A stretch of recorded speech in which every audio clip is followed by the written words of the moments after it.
तस्वीरें जो बयां करती हैं हकीकत, हालात जिनसे जुड़े हैं आपके जज्बात, जुनून जो बदल सकता है देश की तस्वीर, खबरें जो आपके लिए जानना है जरूरी। खबर दिन भर। केंद्रीय मंत्री ज्योतिरादित्य सिंधिया ने किया पीएम मोदी का गुणगान, कहा हवाई चप्पल वाला भी हवाई सफर कर सके, मेरा भी यही संकल्प। आशीर्वाद यात्रा के लिए इंदौर पहुंचे केंद्रीय मंत्री ने दिया बड़ा बयान। शिवसेना प्रवक्ता संजय राउत ने बीजेपी की जन आशीर्वाद यात्रा पर साधा निशाना, कहा ये यात्रा देगी कोरोना वायरस संक्रमण की तीसरी लहर को बुलावा। देश के 19 प्रदेशों के 265 जिलों में चल रही है बीजेपी की यात्रा।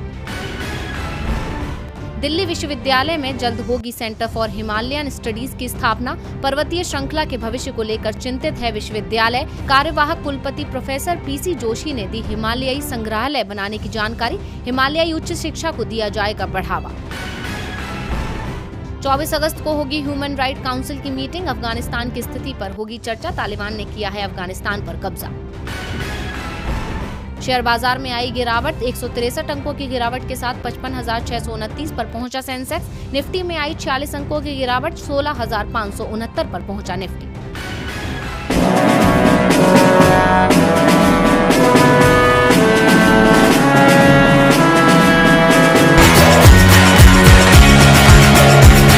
अफगानिस्तान में तालिबान का कब्जा हो चुका है, जिसके बाद तालिबान के नेता मुल्ला अब्दुल गनी बरादर ने राष्ट्रपति बनने का दावा किया।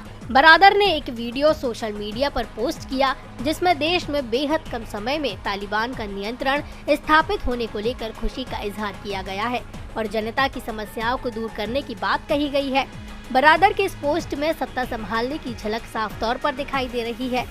तो वहीं अफगानिस्तान के पूर्व उपराष्ट्रपति अमरुल्लाह सालेह ने ऑडियो जारी करते हुए अफगानिस्तान के संविधान का हवाला दिया और कहा कि राष्ट्रपति अशरफ गनी देश छोड़कर भाग गए हैं, इसलिए मैं वर्तमान में अफगानिस्तान का देखभाल करने वाला वैध राष्ट्रपति हूं, क्योंकि मैं देश के अंदर हूं।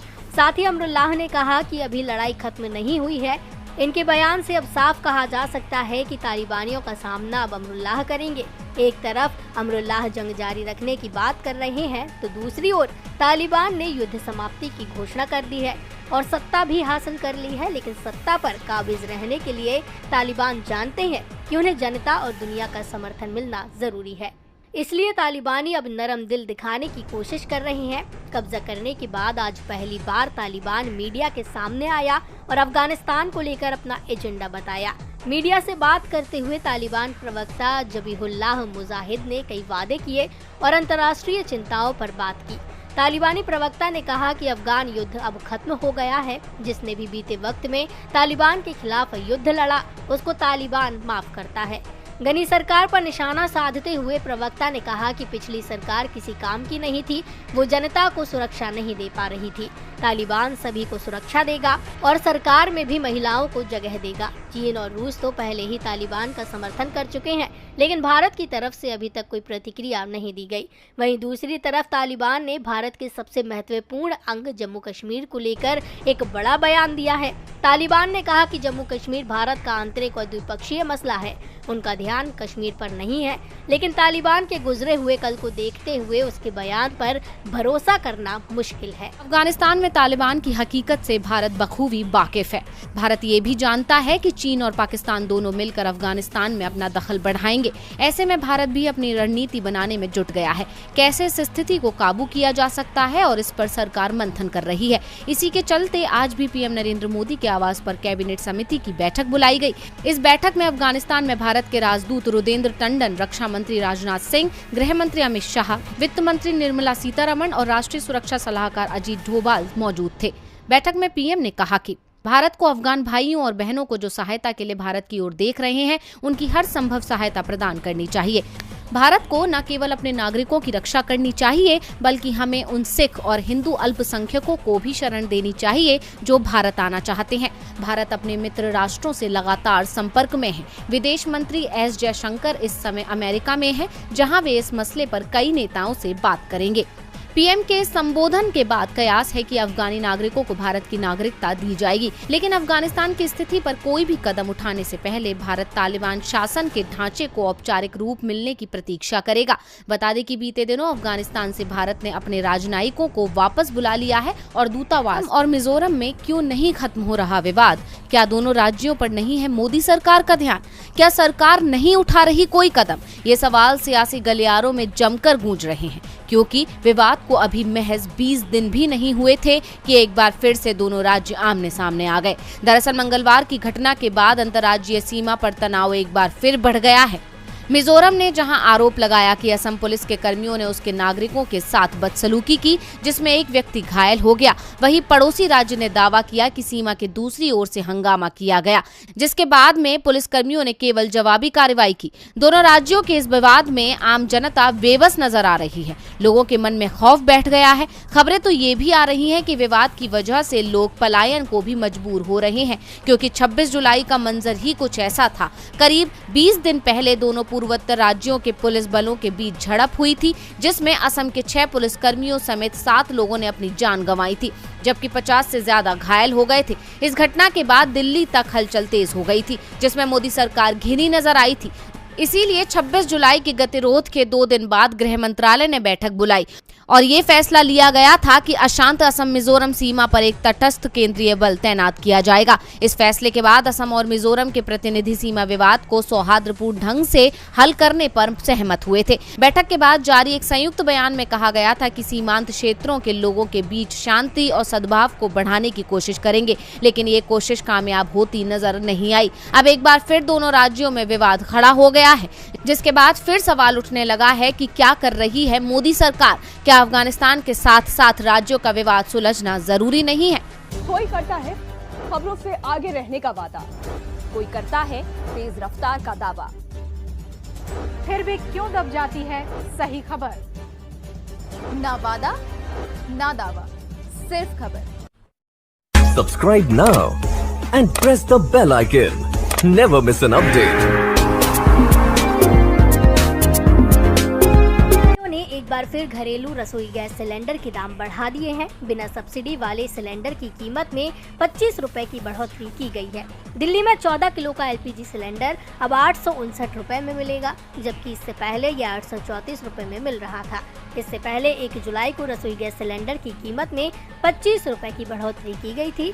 मुंबई में भी 14 किलो एलपीजी सिलेंडर का रेट अब 859 रुपए हो गया है, जबकि अब तक ये 834 रुपए था। कोलकाता में रसोई गैस सिलेंडर की दर 861 रुपए से बढ़कर 886 रुपए प्रति सिलेंडर हो गई है, जबकि चेन्नई में आज से रसोई गैस सिलेंडर के लिए आपको 875 रुपए देने होंगे, जो कल तक 850 रुपए था। लखनऊ उत्तर प्रदेश में एलपीजी सिलेंडर के लिए आपको 897 रुपए देने होंगे। वहीं अहमदाबाद गुजरात में रसोई गैस के लिए 866 रुपए का भुगतान करना होगा। आमतौर पर सरकारी तेल कंपनियां हर महीने के पहले दिन गैस सिलेंडर के दाम में बदलाव करती हैं। सिर्फ सिलेंडर ही नहीं, दूध के दामों में भी लगातार बढ़ोतरी देखी जा रही है। अब अमूल ने मध्य प्रदेश में दूध और दही की कीमत बढ़ा दी है। भोपाल, इंदौर, जबलपुर और ग्वालियर में दूध की कीमत में 2 रुपए प्रति लीटर की बढ़ोतरी की गई है। कंपनी का कहना है कि ईंधन की कीमत में बढ़ोतरी के चलते दूध और उससे जुड़े उत्पादों की कीमत बढ़ानी पड़ी है, जिसे लेकर प्रियंका गांधी ने मोदी सरकार पर निशाना साधा।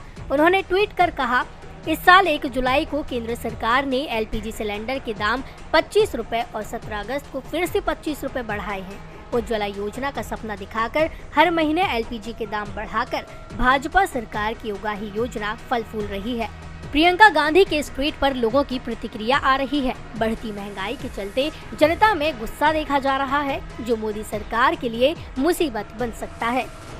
इस चुनाव की तैयारियों में जुटी योगी सरकार ने बुधवार को विधानमंडल में वित्तीय वर्ष 2021-22 का पहला अनुपूरक बजट पेश किया। कुल 7,301 करोड़ 52 लाख रुपए का अनुपूरक बजट वित्त मंत्री सुरेश खन्ना ने पेश किया। इसमें ज्यादातर धन मुख्यमंत्री योगी आदित्यनाथ की घोषणाओं और अगले 6 महीने में पूरी की जा सकने वाली परियोजनाओं पर खर्च होगा। सरकार ने युवाओं, आंगनबाड़ी कार्यकर्ताओं और एक्सप्रेस वे आदि पर खास ध्यान दिया। बजट में प्रदेश के शिक्षा मित्रों, रोजगार सेवकों, चौकीदारों, आशा और आंगनबाड़ी वर्कर्स की मानदेय बढ़ोतरी का रास्ता साफ कर दिया है। अनुपूरक बजट में युवाओं को रोजगार के लिए 3000 करोड़ रुपए की व्यवस्था की गई है। गन्ना किसानों के भुगतान और अधिवक्ताओं के लिए सामाजिक सुरक्षा निधि का भी इसमें प्रावधान किया गया है। राजधानी लखनऊ में अंबेडकर स्मारक और सांस्कृतिक केंद्र का निर्माण, गौवंश का रखरखाव, अयोध्या में पार्किंग की व्यवस्था और बेसिक इंफ्रास्ट्रक्चर के लिए बजट में प्रावधान किया गया है। बुंदेलखंड एक्सप्रेस वे के लिए 100 करोड़ रुपए की अतिरिक्त व्यवस्था की गई है। बलिया लिंक एक्सप्रेस वे के लिए 50 करोड़ रुपए का आवंटन किया गया है। प्रदेश की बिजली व्यवस्था में सुधार के लिए भी संसाधनों का इंतजाम किया। मन ने आज कहा कि वो सुप्रीम कोर्ट के नए न्यायाधीशों की नियुक्ति से जुड़ी कॉलेजियम की सिफारिशों पर मीडिया रिपोर्टों से बेहद परेशान है। उन्होंने मीडिया से ऐसी खबरों की रिपोर्टिंग में जिम्मेदार होने का आग्रह किया। सीजेआई ने कहा कि किसी भी औपचारिक घोषणा से पहले नियुक्तियों पर रिपोर्ट प्रतिकूल है। जस्टिस नवीन सिन्हा की विदाई के मौके पर मुख्य न्यायाधीश ने कहा कि जजों की नियुक्ति की प्रक्रिया पवित्र है और इससे कुछ गरिमा जुड़ी हुई है। मीडिया मित्रों को इस प्रक्रिया की पवित्रता को समझना और पहचानना चाहिए। जस्टिस रमन ने कहा कि ऐसी गैर जिम्मेदार रिपोर्टिंग और अटकलों के कारण उज्जवल प्रतिभाओं के योग्य लोगों के करियर को आघात पहुंचने के कई उदाहरण हैं। ये बहुत दुर्भाग्यपूर्ण है और मैं इससे बेहद परेशान हूँ। मैं इस तरह के गंभीर मामलों पर अटकलें नहीं लगाने में वरिष्ठ पत्रकारों और मीडिया घरानों द्वारा प्रदर्शित परिपक्वता और जिम्मेदारी की सराहना करता हूँ।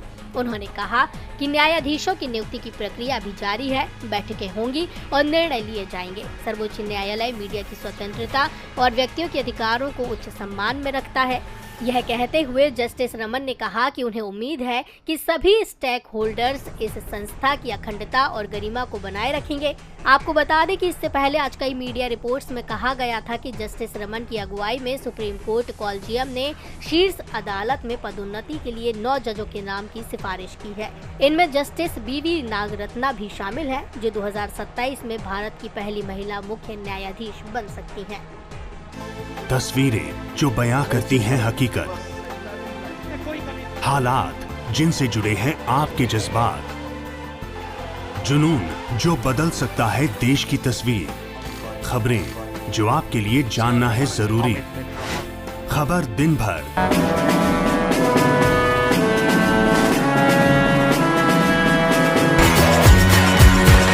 कोई करता है खबरों से आगे रहने का वादा, कोई करता है तेज रफ्तार का दावा। फिर भी क्यों दब जाती है सही खबर? ना वादा ना दावा, सिर्फ खबर। Subscribe now and press the bell icon. Never miss an update.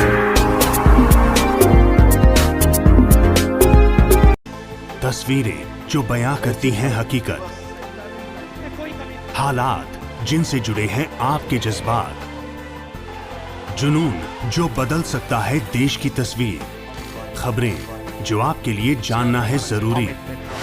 खबर दिन भर।